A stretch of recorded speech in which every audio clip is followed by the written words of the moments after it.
एक उम्मीद दुनिया को अमेरिका और ईरान से भी है। महायुद्ध का बटन आखिर बंद कब होगा, क्योंकि पिछले 11 दिन से लगातार ईरान और अमेरिका के बीच हवाई वार पलटवार हो रहा है।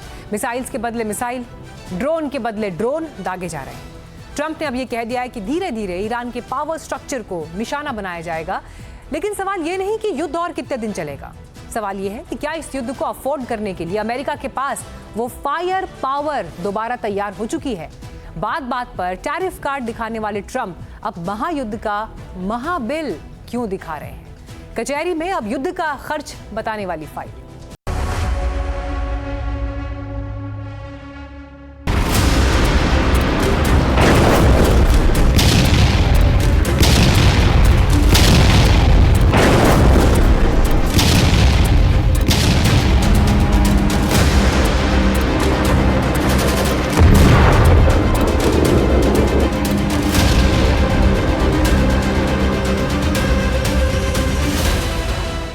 मंगलवार बुधवार की दरमियानी रात पश्चिम एशिया के आसमान में मिसाइलों की रोशनी और धमाकों की गूंज।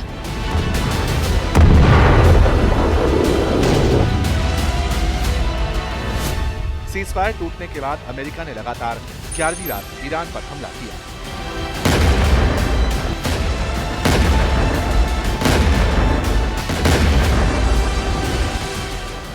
अमेरिकी वायुसेना और मिसाइल दस्ते ने ईरान के 5 प्रमुख शहरों चाबहार, गुनार, तबरीज, बेबहान और उम्मीदियह एक साथ जबरदस्त हमले किए। इस धमकी के साथ कि अब परमाणु मटेरियल वाले पहाड़ों को भी निशाना बनाया जाएगा। You're talking about the centrifuges.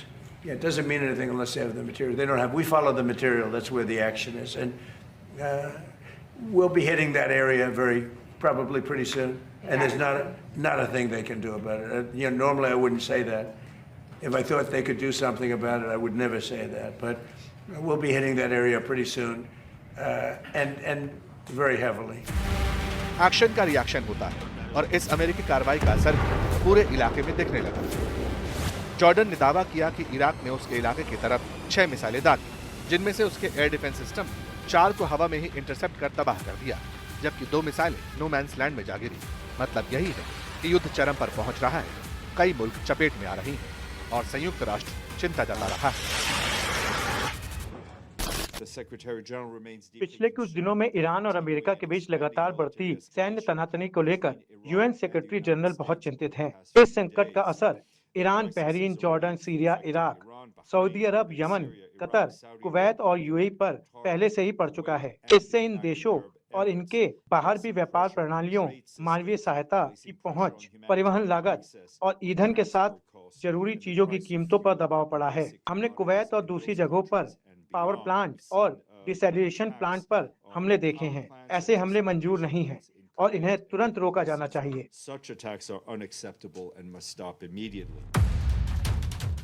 अब इस जंग का दूसरा पहलू है और वो है इसका महाबिल। अमेरिका ने इस जंग का जो हिसाब किताब दिया, उसने वॉशिंगटन से लेकर कैपिटल हिल तक हलचल मचा दी।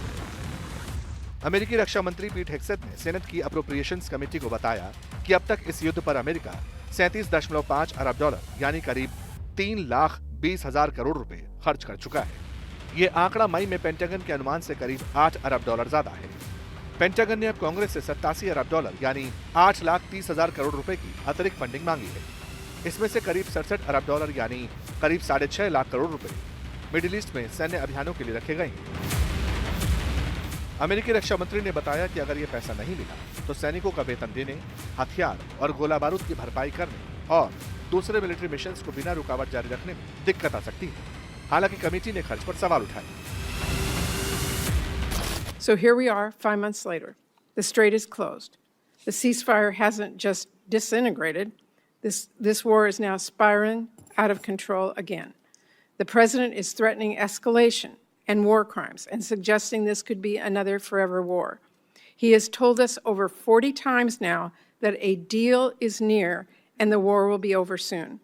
But now he is asking for $70 billion more and for us to just trust him it'll work out fine. अब अमेरिका ने इस युद्ध में जितना पैसा बहा दिया है, उससे कितने देशों को गुजारा चलता है, ये समझेंगे तो इस महाखर्चे की बिग पिक्चर पता चलेगी। अंतर्राष्ट्रीय मुद्रा कोष और वर्ल्ड बैंक के आंकड़ों के मुताबिक 37.5 अरब डॉलर यानी 3,20,000 करोड़ रुपए की रकम दुनिया के लगभग 80 से ज्यादा छोटे मध्यम देशों की पूरी सालाना जीडीपी से ज्यादा है। अगर भारत की बात करें तो इतने पैसे में पूरे भारत के रेल नेटवर्क पर 2,500 से ज्यादा नई वंदे भारत ट्रेनें चलाई जा सकती हैं। महाराष्ट्र में भारत के सबसे बड़े मेगा बधामन पोर्ट प्रोजेक्ट की लागत लगभग 76,000 करोड़ रुपए है। इतने पैसों में भारत के 4 ऐसे वर्ल्ड क्लास मेगा पोर्ट्स तैयार हो सकते हैं। रोहतांग में बनी ऐतिहासिक अटल टनल की लागत लगभग 3,200 करोड़ रुपए थी। इस युद्ध के खर्च से लद्दाख और हिमालय क्षेत्र में 100 से ज्यादा बड़ी ऑल वेदर टनल बनाई जा सकती है। भारत में 6 लेन एक्सेस कंट्रोल एक्सप्रेसवे बनाने का औसत खर्च 25 से 30 करोड़ रुपए प्रति किलोमीटर आता है।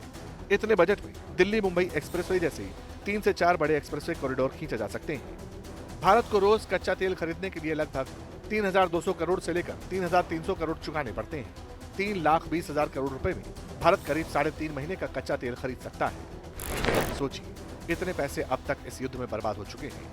लेकिन वॉशिंगटन से आई रिपोर्ट बताती है कि व्हाइट हाउस ने अगले साल के लिए पेंटागन का बजट $1.5 ट्रिलियन करने की मांग की है, जो आधुनिक इतिहास का सबसे बड़ा रक्षा बजट होगा। तो क्या इस युद्ध का दायरा कई गुना बढ़ जाएगा?